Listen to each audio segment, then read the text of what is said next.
Aroma miracles இயற்கையான aroma ஆயில்களை கொண்டு தயாரிக்கப்படுகிறது. தூக்கமின்மை, மன அழுத்தம், எதிர்மறை எண்ணங்கள் போன்ற மனநல பிரச்சனைகள், உடல்வலி, தலைவலி போன்ற உடல்நல பிரச்சனைகள், ஆன்டி ஏஜிங், முடிவுதிர்வு, பொடுகு, வெண்புள்ளி, சரும பிரச்சனைகள் போன்ற அனைத்து பிரச்சனைகளுக்கும் தீர்வளிக்கிறது.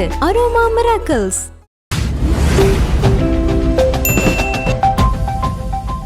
இனிக்கோ இறுதியராஜன் அவர் முன்னாடியே விஜய்க்கு ஒரு வார்னிங் கொடுத்தாங்க. நீங்க பெரம்பூரை கேன்சல் பண்ணிட்டு இங்க போட்டியிடுங்க அப்படின்னு சொல்லிட்டு. இப்ப இங்க இந்த வேட்புமனல் தாக்கல் பண்ணும்போது ஏதாவது பிரச்சனை நடக்கிறதுக்கான வாய்ப்புகளும் இருக்குன்னு சொல்றாங்களே. இல்ல, அதெல்லாம் இருப்பதற்கு வாய்ப்பு இல்லை. இன்னொன்னு, இனிக்கோ இருதயராஜ் ஒரு ரவுடித்தனம் பண்ணுகிற நபர் கிடையாது, நான் கேள்விப்பட்ட வகையில்.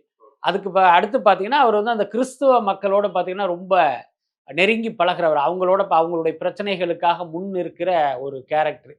அதனால தான் அவர் அங்கே வெற்றி அடைஞ்சார். இந்த முறையும் அவருக்கு அங்கே வாய்ப்பு கொடுத்துருக்காங்க. திருச்சி கிழக்கில் பெருவாரியாக கிறிஸ்தவ மக்கள் இருக்காங்க. அந்த கிறிஸ்தவ மக்களோட இவருக்கு ஒரு கனெக்ட் இருக்கிறதுனால இவர் ஈஸியாக ஜெயிச்சு வர கொடுத்துருக்காங்க. விஜயும் கூட பார்த்தீங்கன்னா அந்த கிறிஸ்தவ மக்களை நம்பித்தான் அங்கே போயிருக்காரு. அப்போ இனிக்கோ இருதயராஜ் என்ன நினைக்கிறாரு, நான் கிறிஸ்தவன், ரெகுலராக சர்ச்சுக்கு போகிறவன், கிறிஸ்தவ மக்களோட நான் கனெக்டான ஒரு கேரக்டரு. ஆனால் நீங்கள் பெயரளவில் கூட கிறிஸ்தவர் கிடையாது. விஜயனுடைய நிஜ பெயர் ஜோசப் விஜயாக இருந்தாலும் அந்த ஜோசப் என்கிற கிறிஸ்தவ அடையாளத்தை அழித்து விட்டு அவர் விஜயாகத்தான் ஒரு அடையாளத்தை பெற்றிருக்காரு. நீங்கள் இது வரைக்கும் சர்ச்சுக்கு போனதா செய்தியும் இல்லை, வீடியோவும் இல்லை, ஃபோட்டோவும் இல்லை. அப்போ நீங்கள் பெயரளவுக்கு கூட கிறிஸ்தவர் அல்லாத நீங்கள் கிறிஸ்தவ மக்களை நம்பி ஏன் தொகுதிக்கு வர்றீங்க அப்படின்னா நீங்கள் எப்படி ஜெயிச்சிருவீங்கன்னு அவர் கேட்குறாரு. அந்த கேள்வி ஒரு நியாயமான கேள்வி தான். தனிப்பட்ட முறையில் கேட்டால் பெரம்பூரில் வேண்டுமானால் விஜய் ஜெயிப்பதற்கு வாய்ப்பு இருக்கு. திருச்சி கிழக்கில் விஜயினுடைய வெற்றிங்கிறது சந்தேகத்திற்குரியதா தான் எனக்கே தோணுது. விஜயோட இந்த எலெக்ஷன் கேம்பெயினை தொடங்கி இருந்தாரு. கரெக்டா அஜித் சாரோட இந்த வீடியோ ஒண்ணு சமூக வலைதளங்கள் ரொம்பவே வைரலாக்கப்படுது. சினிமால இருக்கும் போது தான் இந்த மாதிரிலாம் நடந்துட்டு இருந்தது. இப்ப விஜய் அவர்கள் அரசியலுக்கு போனதுக்கு அப்புறம் திரும்பவும் இதே மாதிரி நடந்துட்டே இருக்கு சார். ஆமா, அந்த விஜய் அஜித்துடைய நட்பு என்னை பொறுத்த வரைக்கும் மிகப்பெரிய சந்தேகத்திற்குரியது.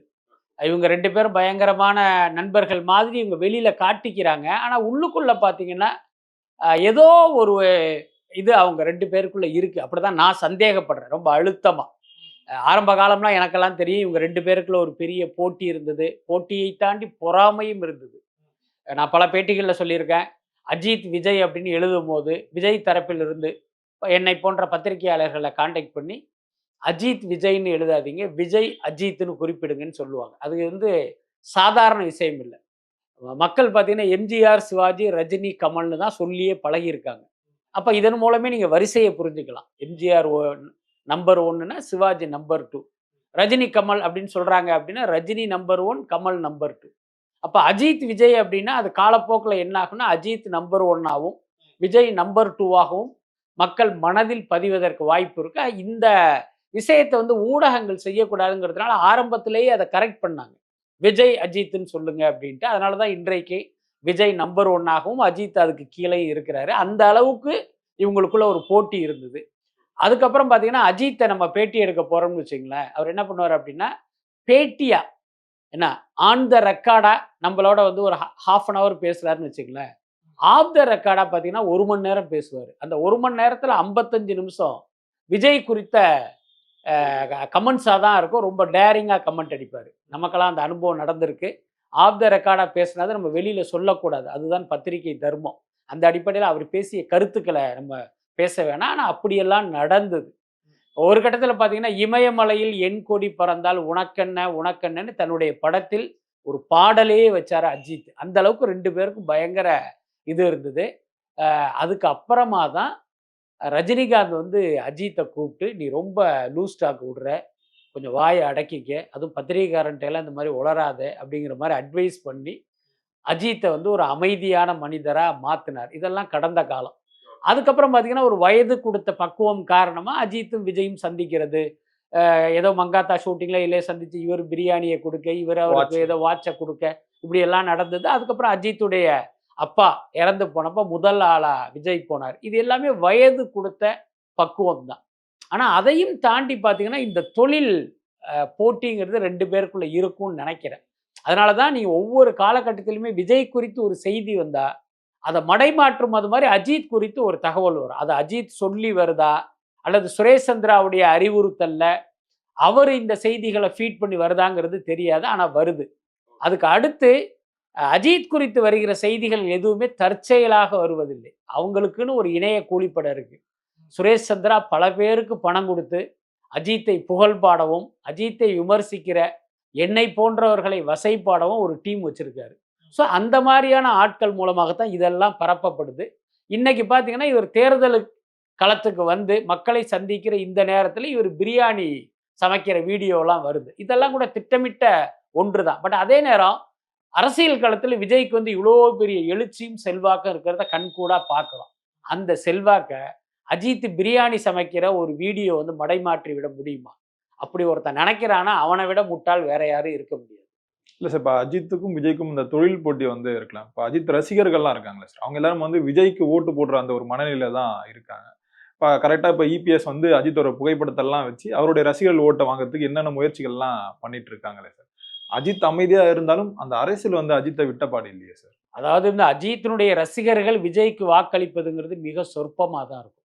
எப்பயுமே ஒரு நடிகனுடைய ரசிகனுக்கு வந்து ஒரு பெரிய அறிவு இருக்காது, பெரிய புரிதல் இருக்காது, பெரிய பக்குவம் இருக்காது. அவன் பார்த்தீங்கன்னா ஒரு மந்திரிச்சு விட்ட மாடு மாதிரி ஒரு மூளை மழுங்கடிக்கப்பட்ட ஒரு கூட்டம் தான் இந்த ரசிகர்கள். அதனால அவனை பொறுத்த வரைக்கும் என்ன நினச்சிக்கிட்டு இருப்பான், அஜித்தும் விஜயும் சண்டைக்காரங்க, 2 பேரும் நேரில் பார்த்தா கட்டி உருள்வாங்க, அப்போ நமக்கும் வந்து விஜய் எதிரி அப்படிங்கிற மனநிலையை தான் அஜித் ரசிகன் இருப்பான். ரொம்ப பக்குவப்பட்ட ரொம்ப மெச்சூர்டான ஆட்கள் ரொம்ப கம்மி. இப்போ நமக்கே நிறைய பேர் கமெண்ட்ஸ் எல்லாம் போடுவாங்க, ட்விட்டர்ல எல்லாம் நம்மளை டேக் பண்ணி எல்லாம் கூட சில பேர் போடுவாங்க, சார் நான் வந்து அஜித் ரசிகன் தான், ஆனால் விஜய்க்கு தான் ஓட்டு போடுவேன்னு பல பேர் போடுறாங்க.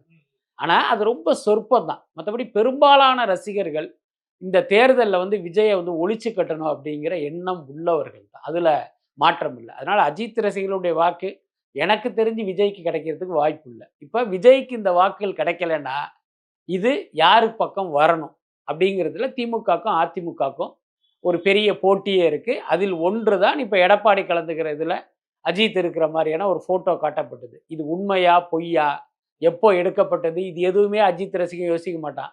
எடப்பாடி பக்கத்தில் நம்ம தலை இருக்கா, அப்போ நம்ம ஓட்டு எடப்பாடிக்கு தான் அவன் முடிவு பண்ணிடுவான். ஆனால் இதுக்கு இடையில திமுக வந்து ஸ்மார்ட்டாக ஒரு மூவ் பண்ணாங்க, அது நடக்கலை. என்னன்னா, அஜித்துடைய கால் ஷீட்டை ரெட் ஜெயண்ட் நிறுவனம் ட்ரை பண்ணாங்க, இன்னொரு பக்கம் சன் பிக்சர்ஸ் ட்ரை பண்ணாங்க.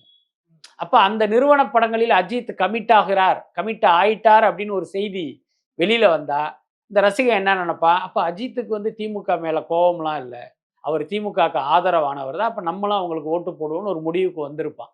ஆனால் என்னன்னா, துரதிருஷ்டவசமாக அந்த காம்பினேஷன்ல ப்ராஜெக்ட் எதுவும் மூவ் ஆகலை. புரியுது சார்.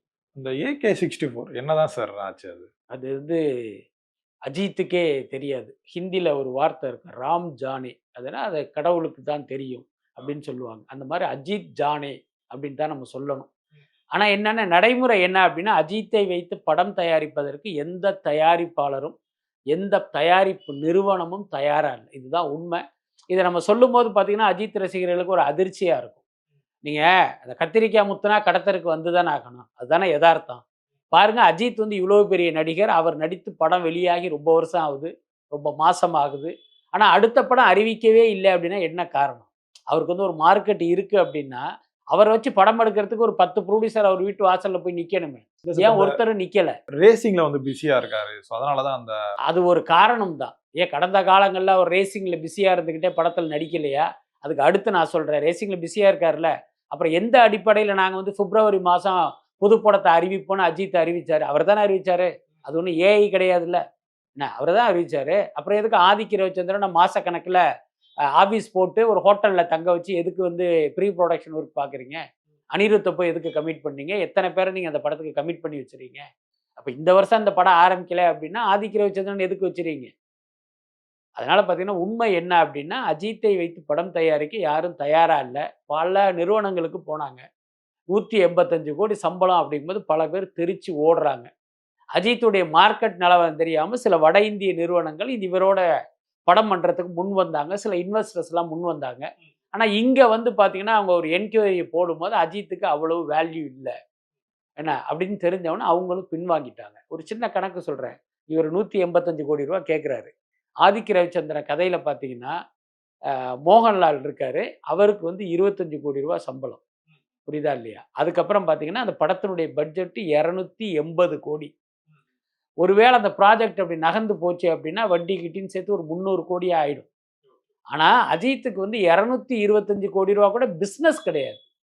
அப்போ இவரை வச்சு படம் எடுத்து 75 கோடி ரூபா நஷ்டம் அடைய யார் தயாராக இருப்பாங்க? என்னதான் கார்பரேட் நிறுவனமாக இருந்தாலும் ஒரு 75 கோடி ரூபாய்க்கு ரோட்டில் போட முடியாதுல்ல.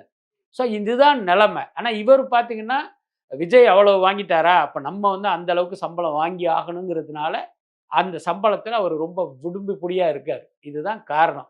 இதுக்கு இடையில என்னன்னா ஒரு ஸ்மார்ட்டாக அவர் மூவ் பண்ணுறாங்க. இப்போ நமக்கு வந்து ஒரு பெரிய கேப் ஆகுது. தொடர்ந்து நமக்கு ரேஸ் வேறு இருக்குது, ப்ரொடியூசர் நமக்கு கிடைக்கல. அப்போ என்ன பண்ணலாம் அப்படிங்கும்போது அந்த ரேஸ் பற்றி ஒரு டாக்குமெண்ட்ரி எடுத்தார் ஏஎல் விஜய் வச்சு. அதுக்கு தான் பல நடிகர்களை அந்த ரேஸ்க்கு கூட்டிகிட்டு போய் பார்வையாளராக நிற்க வச்சு அவங்கக்கிட்ட ஒரு பைட்ஸ் வச்சு அப்படி எடுத்துட்டாரு. இது வந்து ஒரு டாக்குமெண்ட்ரி தான். இப்போ திடீர்னு என்ன முடிவு பண்ணிட்டாங்கன்னா இதையே ஒரு ஃபியூச்சர் ஃபிலிமாக விட்டா என்ன? இந்த F1ன்னு ஒரு படம் வந்துச்சுல, அது பார்த்துருப்பீங்க. கிட்டத்தட்ட இது அந்த மாதிரி ஒரு அனுபவத்தை கொடுக்கும். இப்போ நமக்கு படம் இல்லைங்கிற அந்த இடைவெளியையும் சமன் செய்வதற்கு இந்த ப்ராஜெக்ட் உதவும் அப்படின்ட்டு இப்போ இந்த அஜித் குமார் ரேசிங் கம்பெனியையே ஒரு ஃபிலிம் சேம்பரில் ஒரு பட நிறுவனமாக ரெஜிஸ்டர் பண்ணி இப்போ அந்த வேலையை பார்த்துக்கிட்டு இருக்காங்க. ஸோ அஜித்தை பொறுத்த வரைக்கும் அவரை வைத்து படம் எடுப்பதற்கு தயாரிப்பாளர்கள் தயாராக இல்லை. இதுதான் உண்மை. இல்ல சார், இப்ப அஜித் ஆதிக்கு இந்த படம் வந்து தள்ளி போறதுக்கு காரணமா இன்னொரு காரணம் சொல்றாங்க சார். அது வந்து இப்ப சிறுத்தை சிவா வந்து அஜித் சார் கிட்ட ஒரு கதை சொல்லியிருக்காரு. அந்த படம் வந்து டேக் ஆஃப் ஆக போகுது. ஸோ அதனாலதான் இந்த படம் வந்து கொஞ்சம் டிராப் ஆன நிலையில இருக்குன்னு சொல்றாங்க. அதாவது சிறுத்தை சிவாவோட அஜித் வந்து படம் பண்ணுற விஷயமும் உண்மைதான். அதை நம்ம தான் பிரேக் பண்ணோம். அதுக்கு என்ன காரணம் அப்படின்னா கங்குவாக்கு பிறகு சிறுத்தை சிவாவுக்கு வந்து ஒரு மிகப்பெரிய செட்பேக் ஆயிடுச்சு. அதுக்கு அடுத்துன்னு சொல்கிறேன். சிறுத்தை சிவாவுடைய லைனப் என்ன அப்படின்னா கங்குவா முடிச்சுட்டு வந்தவொடனே சன் பிக்சர்ஸ் தயாரிப்பில் அஜித், அதான் அவருடைய ப்ராஜெக்ட். ஆனால் இப்போ கங்குவா படம் எடுக்கும் போதே இவங்க என்ன பண்ணிட்டாங்கன்னா அதை ஒரு பார்ட் 2 2 பார்ட்டுங்கிற மாதிரி பிளான் பண்ணி அது ரொம்ப பெருசாகிடுச்சு. இப்போ கங்குவா ரிலீஸ் ஆகி ஃப்ளாப் ஆகிடுச்சு. ஃப்ளாப்னா சாதா ஃப்ளாப் இல்லை, சரித்திரத்தில் இடம் பிடிக்கிற ஒரு படுதோல்வி படமாக அது மாறிடுச்சு. இப்போ மாறினவனே என்ன பண்ணாங்க, அந்த அஜித் ப்ராஜெக்ட்லேருந்து சன் பிக்சர்ஸ் பேக் அவுட் ஆகிட்டாங்க. என்ன காரணம்னா சிவாவை வச்சு பண்ணோம்னா இது வேலைக்கு ஆகாது, ஏற்கனவே அண்ணாத்தையில் நம்ம கையை சுட்டுக்கிட்டோம் அப்படின்னு அவங்க நகர்ந்துட்டாங்க. இவர் என்ன பண்ணார் அப்படின்னா அந்த அஜித்தை வச்சுக்கிட்டு வெவ்வேறு இடங்களில் ட்ராவல் பண்ணி பார்த்தார். எங்கேயுமே தயாரிப்பாளர் கிடைக்கல. அடுத்து ரஜினி கிட்ட போனார். ரஜினி கிட்ட போகும்போது இவர் என்ன நினச்சார், இப்போ ரஜினி வந்து நமக்கு டேட் தருவாருன்ட்டு போனார். ரஜினி ரொம்ப ஸ்மார்ட்டாக என்ன பண்ணிட்டார், இவருக்கு அட்வைஸ் பண்ணி அனுப்பிட்டார். இதெல்லாம் அடுத்து விஜய் சேதுபதி கிட்ட போகிறாரு. அவர் வந்து பவுண்டு ஸ்கிரிப்ட் கேட்குறாரு.